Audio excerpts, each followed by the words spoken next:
Oui, bonjour, vous allez bien?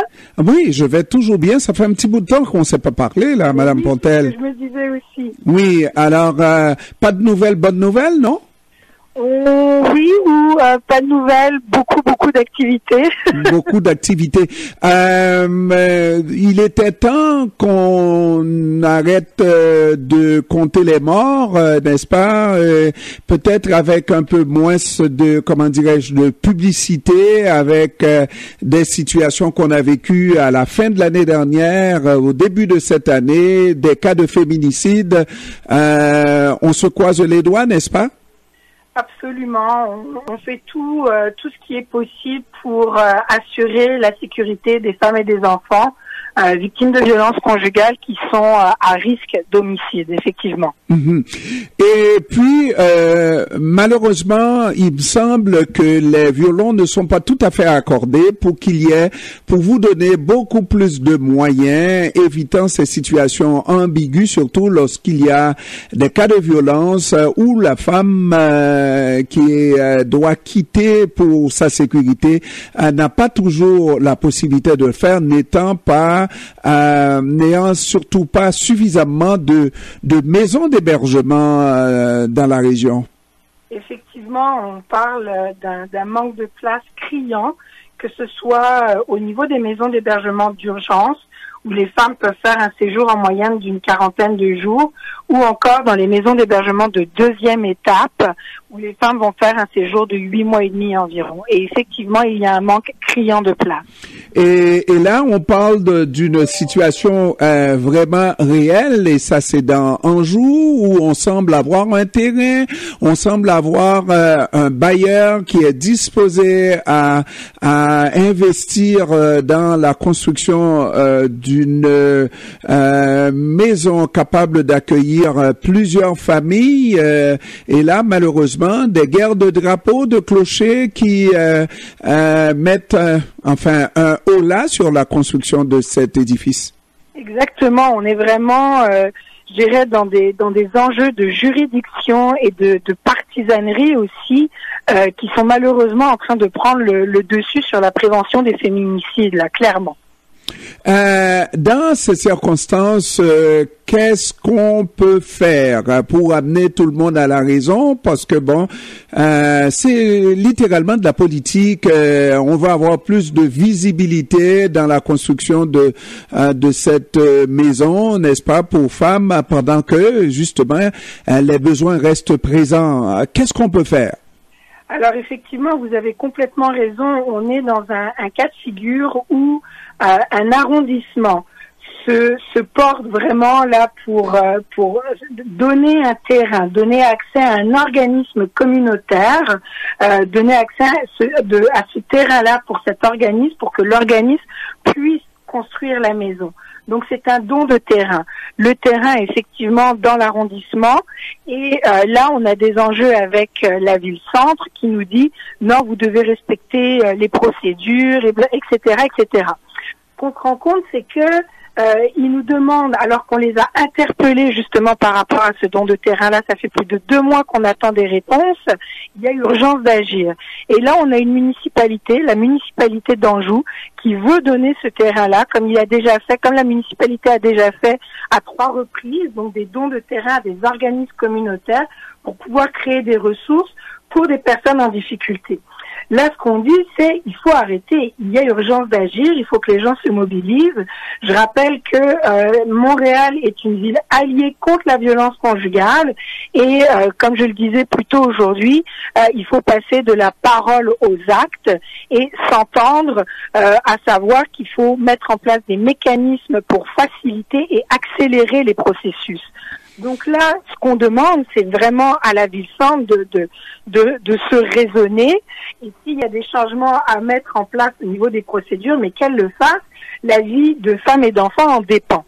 Donc là, vraiment, ce qu'on demande, là, c'est que les procédures changent, qu'ils reviennent à la raison et qu'on puisse procéder avec ce projet.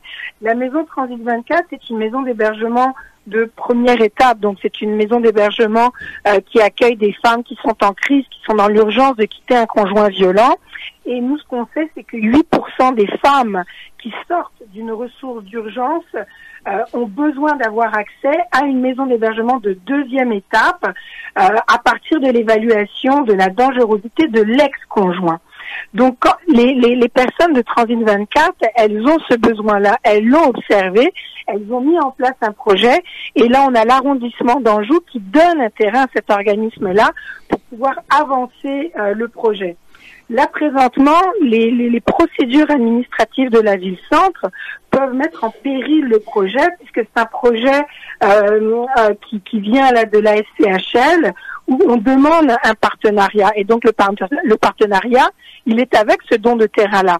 Donc, si la ville-centre ne permet pas ce don de terrain-là, ben, on risque de perdre le financement pour ce projet-là. Et c'est pas compliqué, vous l'avez dit clairement, Madame Pontel, on sait que la ville de Montréal, dirigée par cette première mairesse à l'hôtel de ville de Montréal, Valérie Plante, a toujours affiché sa préférence pour la non-violence faite aux femmes, n'est-ce pas? Oui. Alors, on espère qu'elle va faire le geste qu'il faut. Au contraire, s'il y avait des difficultés, on était en droit de s'attendre à ce que Valérie Plante fasse les démarches qu'il faut pour aplanir ces difficultés, mais ne pas contribuer à mettre des bâtons dans les roues de cette démarche qui est en train d'être faite, non? Exactement, surtout quand on sait qu'un tiers des féminicides des 3 dernières années se sont passés sur le territoire montréalais. Donc on sait qu'il y a urgence d'agir, on sait que la ville est mobilisée, mais plutôt que de se s'entortiller dans des procédures administratives, je pense que là on a toutes les opportunités sur la table pour pouvoir avancer, mettre en place un projet qui va sécuriser des femmes et des enfants à risque d'homicide. Donc là, il faut arrêter. Il faut passer de la parole aux actes, il faut enclencher le projet et comme vous l'avez si bien dit, il faut arrêter de mettre des bâtons dans les roues pour que ce projet puisse sortir de terre, littéralement. Et un projet comme ça, avec la possibilité, avec le terrain qui est déjà acquis, avec le bailleur qui est disponible pour supporter, n'est-ce pas? C'est un projet qui prendrait combien de temps pour non seulement sortir de terre, mais être prêt à être la maison habitée par des femmes en difficulté? Dans combien de temps que ça pourrait se faire? Donc là, on parle d'un projet qui est financé dans le cadre d'une initiative de réalisation de logements rapides. Donc, je dirais dans 1 an, normalement, la maison devrait être opérationnelle. Et naturellement, il faut compter avec les difficultés qu'on a au niveau de la main-d'œuvre, la pénurie de main-d'œuvre, la construction ne fait pas exception. Donc, plus on met du temps à donner le feu vert pour la réalisation de ce projet, puis plus ça risque de traîner, pas vrai? Exactement. Puis je dirais aussi que, comme vous l'avez dit, la pénurie de main-d'œuvre, c'est dans tous les secteurs. Et ce que l'on voit au niveau des maisons d'hébergement, c'est effectivement de la difficulté à recruter du personnel.